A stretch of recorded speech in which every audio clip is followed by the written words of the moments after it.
Lining up for the drop has many facets. The dropping procedure is precision work. Maintaining airspeed is fundamental. Do not stall the aircraft. Ground speed is critical. The slower the better.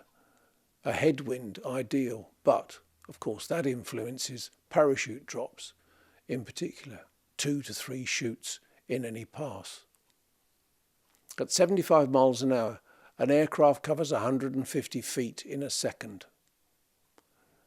There are 8 to 10 items to kick out per pass, assuming a maximum 6 seconds over the drop zone.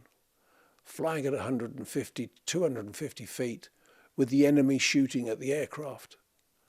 Rifle and mortar fire, much of it from above the flight path. We should ask, how did the aircraft get to the DZ and home again? The key person is the navigator, who did a marvellous job within the aircraft on maths, pure maths, and no GPS, no peculiar radio waves, just him and a Dalton computer, which was a bit like a slide rule. I know you're not old enough to remember a slide rule, but it's a very simple piece of calculating equipment and worked very, very well. They had to determine the wind speed, the wind direction, coupled with the aircraft speed, and of course which way the aircraft was pointing at any particular time. It wasn't easy.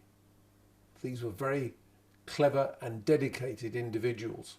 The amount of cumulus cloud that could rise to 10,000 feet and he had to fly through was an impediment to the navigator, because with his periscope he couldn't see the ground beneath the aircraft, and of course the topography meant that the ground could suddenly come up, and if he got his calculations wrong, that could be fatal.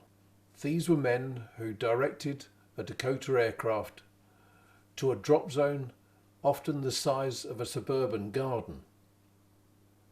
And then, of course, they were tasked with getting the aircraft and the crew safely back to base.